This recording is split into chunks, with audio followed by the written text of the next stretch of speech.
Welcome back to Enshrouded Building Tips and Tricks, Episode 2. In this video, I'm showing how layering 2 or more blocks can add depth, detail, and character to your builds. I'll go through 6 examples, and then finish with a full build walkthrough that ties it all together. The first example showcases Obsidian, Starlight, and Midnight Tomb blocks. Here, I'm starting off with a single layer of Obsidian for the floor and walls. Each example is a partial build, kept simple to highlight how layering 2 or more blocks creates depth. Obsidian's one of my favorite blocks. Even on its own, it looks awesome. But later on, when it's mixed with Starlight, it really stands out. I skipped ahead to the finished second layer of Obsidian. It's a subtle change, but it allows you to cut out a shelf and inset the doors and windows. The Midnight Tomb and Starlight blocks work really well with the Obsidian, and to finish it off, I added ectoplasm blocks for the windows. Here's a quick walkthrough of the finished example. Mixing blocks is really a trial and error process. Each one has different styles for windows and doors, and the way they join together changes the look. What I like about thicker walls is they just make the build feel more real, and they give you space for little details you can't do with a single layer. Example 2 is using highly polished stone and palm wood blocks, a perfect combination. A handy tip is to extend the floor plan out by 2, a quick way to double check the block count. 8 by 8 gives you 16, so you know it's pushed out by 2. Here I'm placing the palm wood feature wall, which complements the highly polished stone really well. Another tip for depth and realism is to place 4 M columns in the corners. I usually just experiment with different column blocks until I find a combo that feels right. Here's a quick walkthrough. Palm wood on the first level for the feature wall, floor, and ceiling. The second level has a highly polished stone floor, showing you can double up floors as well as walls. For example 3, I've gone with rough stone and half-timbered blocks, a great combo for a medieval design. These 2 blocks complement each other really well. Rough stone has, well, rough windows. Not the most consistent, and if you're OCD like me, you will notice it. The upper level features half-timbered wall blocks, perfect for that classic medieval design.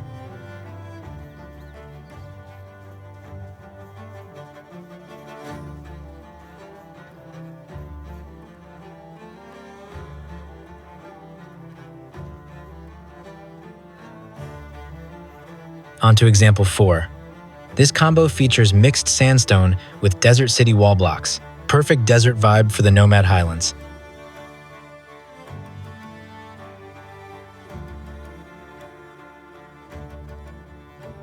I'm currently working on a castle build with these blocks, coming soon in a how-to build series.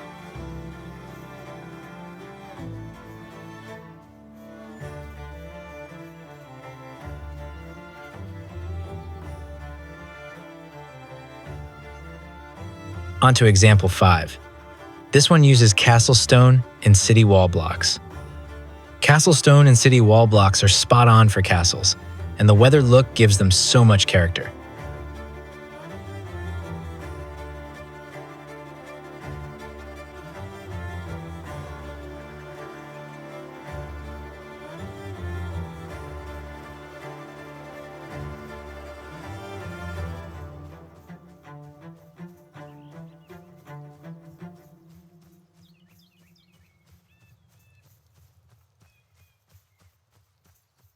Here's the final example. Weathered stone and bone blocks. Perfect for crypt builds. Here I'm layering weathered stone with bone blocks. It gives the walls a lot more shadow and depth. I like how the bone block gives off this spooky feel, and the weathered stone adds that same kind of texture. Together, they're a great match for crypts.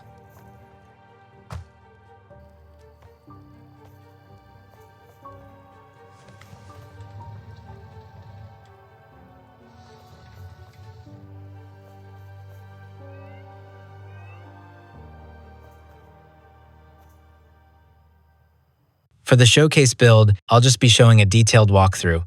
This will be the first video in my new How to Build series, coming soon, where I'll spend more time on the full build process. This is the Stonekeep Manor, a fortified hall with a touch of medieval charm. The exterior mixes granite for the main walls, half-timbered blocks for contrast, and stone shingle roofs to pull it all together. For the windows, I've gone with yellow luminescent blocks. They give off a warm, golden glow, and really helps the interior feel cozy once you're inside.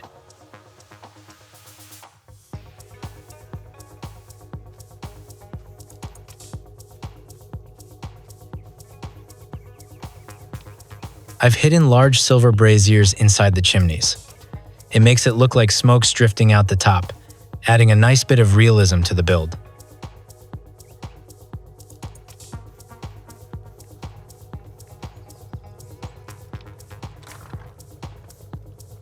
Stepping inside, the first thing you'll notice is this grand dining hall. The yellow luminescent windows give the room a warm glow, while the long table and benches make it feel like a proper medieval feast hall.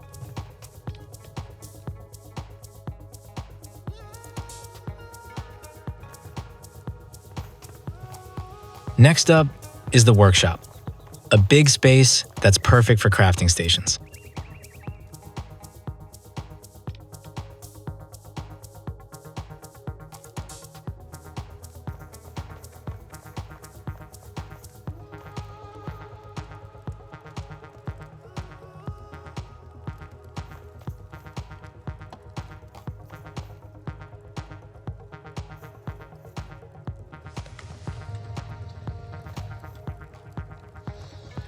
Moving into the tower now.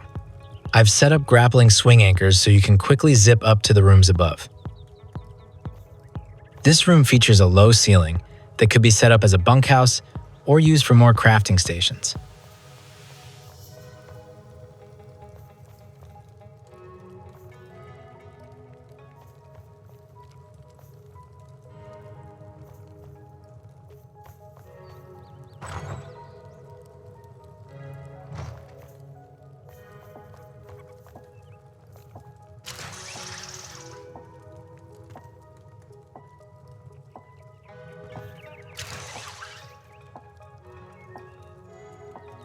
At the very top is the attic.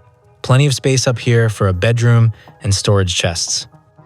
I really like how the angled roofs and windows give this space a cozy feel.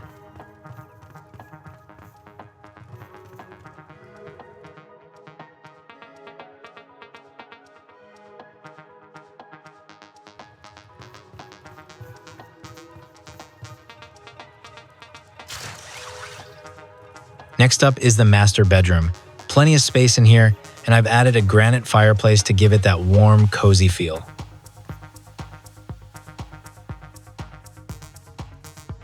In the master bedroom, I've added a roof hatch and along the edge some crenellations, just to give it that extra fortified look. From the start, I wanted the roof to stand out, so I focused on staggering it and adding plenty of peaks.